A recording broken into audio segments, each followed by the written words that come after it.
For me, this is something incredible. I did not expect so many photographs, such quantity. It's simply amazing. Going through them now makes one feel nostalgic for the past. There are sculptors, artists. They will be gone, but nevertheless they will live on. But we will not live, absolutely not. We can live only in memories and in legends.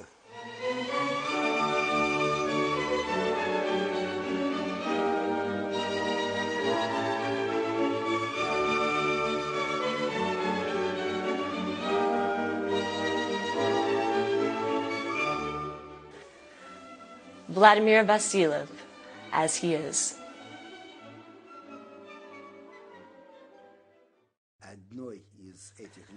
Alexei Ermolaev is one of these legends. He was a founder and became a symbol of men's classical heroic dance. To us, he was everything. He is an embodiment of men's passions. This is a flight.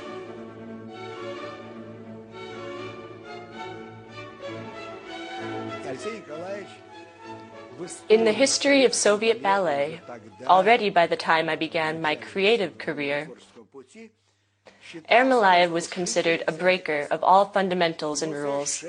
He never paid attention to what had been done before him, what choreographers had created, and what kind of image he was supposed to project.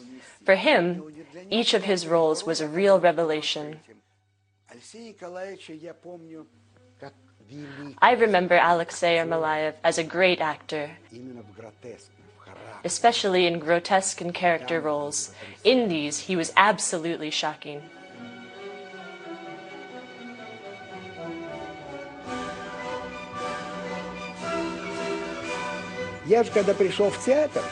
When I came to the theater, I was still studying at the Bolshoi school as a young artist. As such young artists, we danced in different performances at the Bolshoi. During every free minute, we went upstairs to the 6th floor of the Bolshoi Theater, where the rehearsal hall was located. And that's where we, as children, watched the dancers. We watched Ermolaev and thought, oh God, how could this man be an idol for spectators? He stayed close to the ballet bar, and it seemed to me that everything was wrong. His hand, his sunken elbow, and, as it seemed to me, his curved leg. Basically, what I saw before me was the absolute opposite of what we had heard from people who saw his performances and what we had read. At the time, Ermolaev always showed up in some thoughtlessly chosen trousers strapped at the knee. But in fact, this was the general way of things. At first, nobody came perfectly attired. It was considered bad form. People thought it was obligatory to show up in torn shirts and robes. Incidentally, Vakhtang Shabukiani made a big contribution to this image. So here are two men, Ermolaev and Shabukiani. Ermolaev believed the school's teaching to be absolutely incorrect. For example, in his opinion, it was necessary to wear weights on yourself in order to develop a jump. For this reason, he put together some different sandbags and put them on his wrists and ankles and started. It seemed to me, watching Ermolaev during class, that all of this was wrong. Without recovery, not on point, all of his rotations were on releve. Shabukiani had practically the same style as Ermolaev. It was different, not aesthetic as I understood it. There was something very unusual in both of them. For example, as Tybalt in Lavrovsky's adaptation of Romeo and Juliet, something in Ermolaev's style blended perfectly with my auditory perception of Prokofiev's music. I remember him in The Bronze Horseman, in the scene where the protagonist, whom Ermolaev played, loses his mind. As little ballet students, little kids, we walked around him, laughed at him, and teased him. But before us was a man, walking through the flood of insults, who had lost everything, who had lost his mind. And his crazy eyes, wide, open, watched, but didn't focus on anything. didn't catch anything. He looked at you, but really his gaze slid off somewhere to the side. I remember the condition, the surprising condition of those eyes. It would seem he was made of plastic, you know? You'd have thought he'd have been clumsy, but everything was correct. His dancing, his movements, his arabesque were all correct. But the main thing was the close-up of his eyes, gazing deeply into themselves. Do you understand? It was absolutely amazing.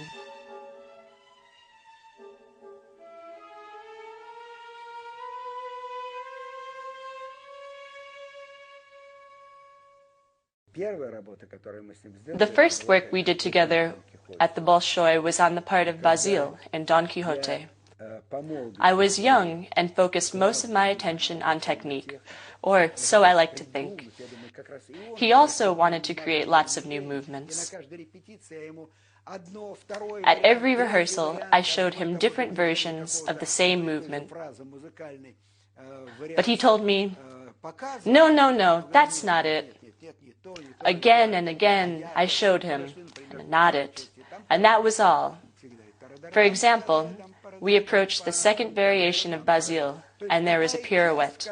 There was such a part in every variation, a kind of rest, and at the same time, it was supposed to be virtuosic. And so I couldn't do the pirouette the first time, the second, the third, the fourth. I couldn't make it.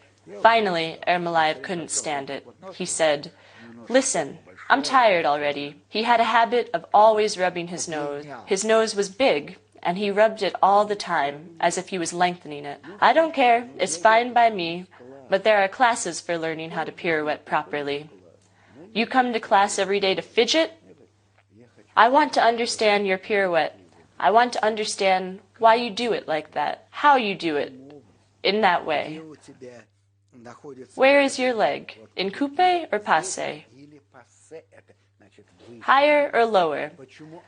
Why is one of your pirouettes so slow that it's easy to track and you can count them? 1, 2, 3, 4. And your other pirouettes go so fast that you don't even have time to understand anything. One way, and that's all. But I still want to understand for what purpose. Here's the purpose: music. It dictates all of that."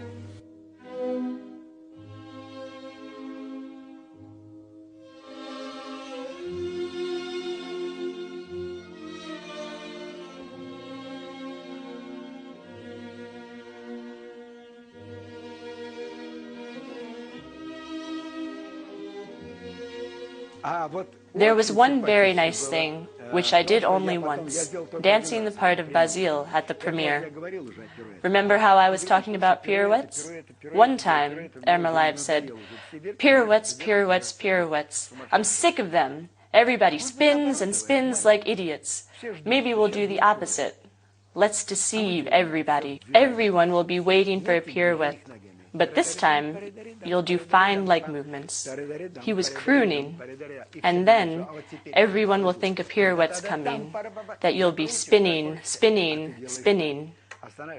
And then you'll do one diagonal, a second diagonal, a third, a fourth. You'll count your steps really quickly, and then you'll come and stand up just like that. Well, the public will think that there'll surely be a pirouette, but instead, you'll do this. And that's it."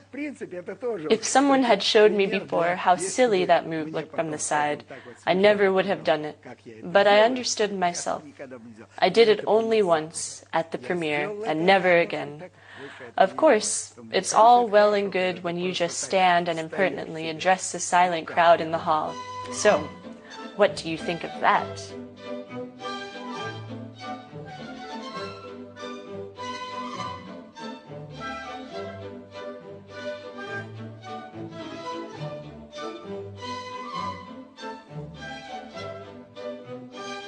Here is a picture. This is from the rehearsal of Don Quixote, Vasiliev's variations. This is a code. This is a movement from the code, when I tried for a long time to do the double interlace. That's a double turn with open legs in the air. At first, I couldn't do it, but Ermolaev was interested, and suddenly it worked. It happened once, and Ermolaev said, "Great, good, go on, let's do it." I trained, but to no end, I just couldn't get it. One day, I did a turning leap, another turning leap, and then a big swing with my right leg, and I was just torn up in the air. Stopping myself in midair, I twisted into attitude, just like that, a miracle. Ermolaev said, "That's it, keep it like that." Since then, that jump has been finalized that way in the code, and it's gone that way. This is already considered a classical option, but it was born here, at the rehearsal. You see, the photograph didn't quite capture the highest phase of the movement, but in principle, this is how it is. The jump is performed as it's written in the code.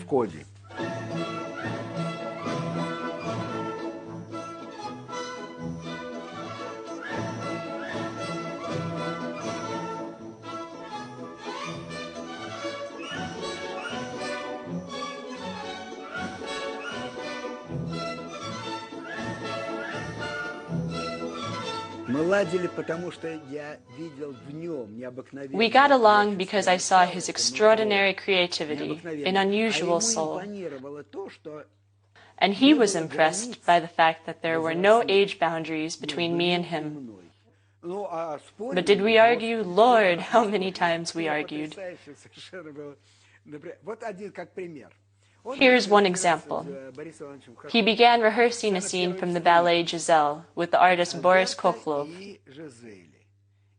It was the scene where the main characters, Albert and Giselle, meet for the first time. Albert invites her to sit down next to him on the bench. Giselle, a naive girl who doesn't know that the man before her is a count, of course, he is cheating her in this sense, sits down and looks at him with waiting eyes. But her skirt is taking up the whole bench. And he says to her, "Excuse me, but can I sit next to you?"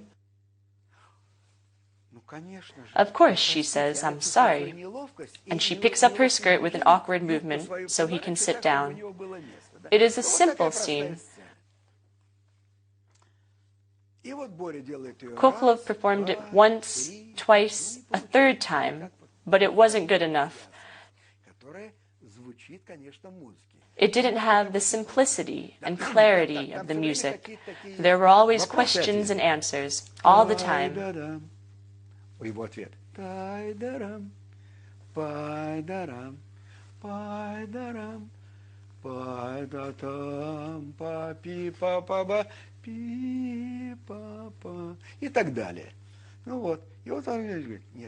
Ermolaev rubs his nose, angrily coughs, and says, "No, it isn't working. What a nightmare." And turning to Kokhlov, he practically screams, "Watch me, for God's sake." I was in class at the time, awaiting his demonstration. "Alexei Nikolaevich, please demonstrate yourself what to do." And Ermolaev began to demonstrate.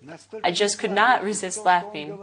He showed absolutely the opposite of what he'd explained to Kokhlov for so long. He rolled his eyes. It was all so ridiculous that I could not resist and started to laugh out loud.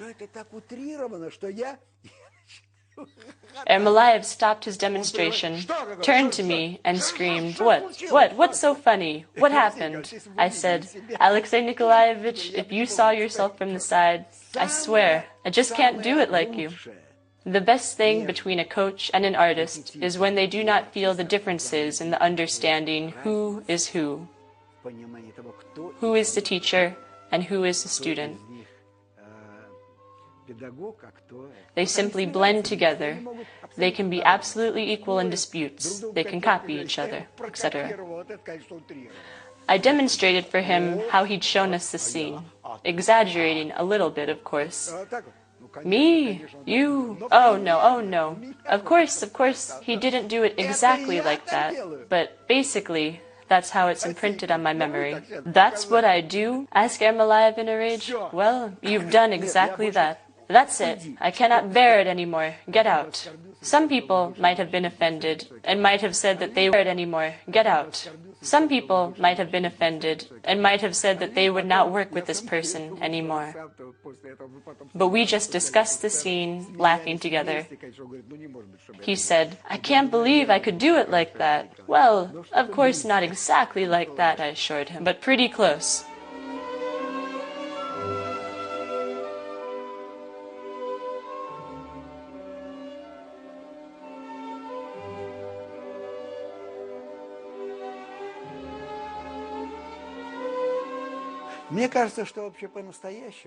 It seems to me that Ermolaev really danced for about 6 or 7 years, no more, just like Marina Semenova.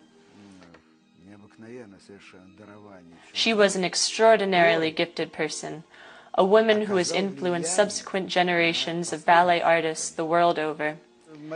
Semenova, I believe, is strong, not because of what we can see, how she danced then, and how we can or cannot repeat it today.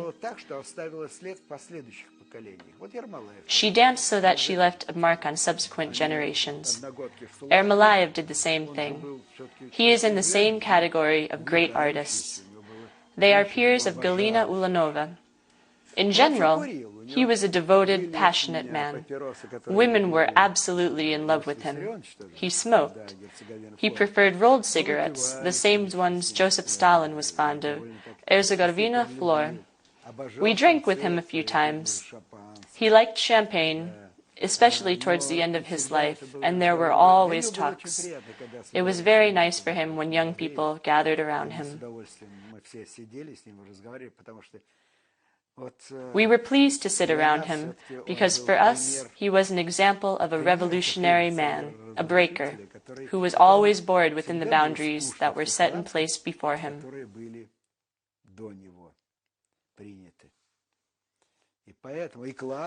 I also remember his class in the Bolshoi Theater. He held a class for younger artists, and among those who studied under him there were Misha Lavrovsky and Sasha Prokofiev, who later went on to become a wonderful tutor.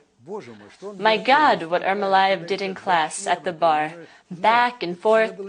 What was it all about for him? But it was always interesting. There was always something unexpected. Even a normally boring class, even moving at the bar, in the way which everyone was accustomed, even the obligatory order, first, second, third, he turned everything upside down, and he did it very well. It seems to me that in Ermolaev, a good choreographer was lost. He did little in this sense, and it overwhelmed me, so I merged with him. We breathed in unison, we thought in unison, and most importantly, we had absolutely the same attitude in regards to understanding the dancer. Thus it should be. Just like Ermolaev, I broke rules in my time. I repeated none of the classical ballet as it had been done before me. I always tried to find something adequate to the understanding of today's audience. It's called changing aesthetics. It seems to me to be the same thing, but no, it's different. Maya Plisetskaya changed the aesthetics with her elongated lines. Already, that's a different dance. It seems to be the same first arabesque, the same second, but it's not quite the same. It's different. There is a new reading of the phrase, and thereby a new thought. Thought, that's very important. For Ermolaev, the idea of thought was very important. He had to feel that the person on the stage wasn't just repeating to predetermined music, to a predetermined rhythm, what had already been repeated 1,000 times in the rehearsal halls. No. It was like a birth. There, I found the right word. Most importantly is when a spectator, sitting in the hall, feels that the dancer does not repeat even that which may be specifically written for him, but generates this or that movement, and therefore thinks. Thinking now, this very minute, and the next show will be different. About this, we thought as one.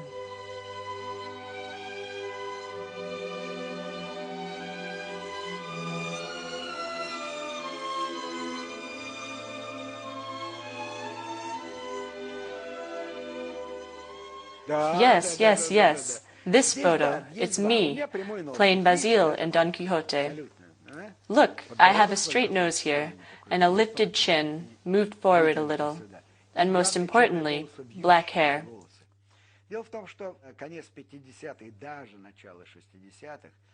The fact is that in the late 50s to early 60s, artists acting in classic numbers had to have a wig. Why? I do not know. But it had to be so. The Spaniard had to be dark. And so I came to Paris in the early 60s with my wife, Ekaterina Maximova, a ballerina at the Bolshoi Theater. And we danced Don Quixote there, which was an absolutely resounding success. Sergei Liffard came backstage and said, "Terrific! I have never seen anything like this. It was wonderful. But why do you dance in a wig?" I said, "Well, what do you mean, why?" I said, standing in front of Liffard with my real hair, having taken off my wig. "You have such nice hair." "Well, whatever, I'm a Spaniard." "Yes?" Liffard responded with some doubt in his voice and shook his head. I don't know. I think it would be much better without a wig." After that, I still resisted for about a year, but in the end, I took off the wig. And I felt a lot better. It turned out it was not a hindrance. Spaniards can be blonde. But about the nose, the hero could not be snub-nosed. I remember, in 1959, I was in America with Marina Kondratieva, dancing the second act of the ballet Shuralia. I was playing the role of Batir. Somehow, it seemed to me that because the hero was Tatar, he should have a hooked nose, so distinctive. By the way, at the beginning, even Maris Liepa, at the start of his career at the Bolshoi Theater, had to model himself a plasticine hump, despite the fact that he had a straight nose. But returning to America, we were filmed in Los Angeles, in Hollywood. I came to the stage with a plasticine sticker on my nose. Lamps were burning from all sides. It came time for me to perform Batir's variation. The nose started to melt from the heat. I felt my face sweating and something going wrong.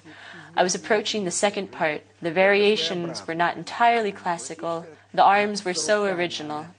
Then came the movements with the shoulders. I did a pirouette, brushed my face, and my nose was on the floor. I thought, that's it, I am finished. Amazingly, nobody noticed it. Nobody mentioned that something unexpected happened, something terrible. The piece went on, me without my nose. If only somebody had noticed, somebody had said that nothing unforeseen had happened, nothing at all. A dancer lost his nose during the performance. But this is also good. It means that the artist made everybody look at something else, not at what happened to him. This is very important. Это очень важно.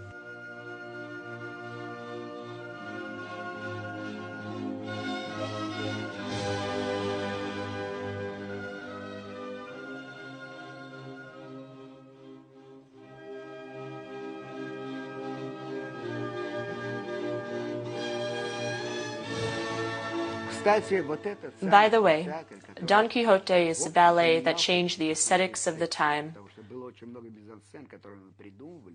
The majority of shows, dances, and mise-en-scenes were invented by Ermolaev and myself. It was completely different. Nothing like that had been present in past renditions of the ballet. When the performance ended, it was a resounding success. It had its fans, but it also had its critics. They said, "You can't change a classic like that. Some kid just showing up and changing the whole classic version. It's outrageous." Here, Chibukiani helped me out a lot. especially the understanding of what he did in his time. Therefore, when they said to me, "How can you do this? This is a destruction of a classic. It's because of people like you that we can't preserve anything for future generations of fans," I replied, "What classics are you talking about?" "What do you mean? The classic version of Don Quixote?" "I know the classic version, which was before Cibucchiani, but you're talking about the classic version that has existed for the last 25 years. We have been dancing the version which was created by Cibucchiani. He was a wonderful dancer, and he created his own. So why can't I create my own? The last 25 years we've been dancing in one way, taking after him. So now let's dance in a different way, taking after me." This, of course, was arrogant and even insolent on my part, but the logic was sound, and I was vindicated exactly 1 year later. While attending a ballet competition, I heard, like an advertisement, "Pas de dos" from Don Quixote, ballet choreography by Petit Pogorsky. And then it went to a scene in which a dancer was dancing my version comfortably. I thought, "Oh Lord, how wonderful! I have become a classic, even without the mention of my name."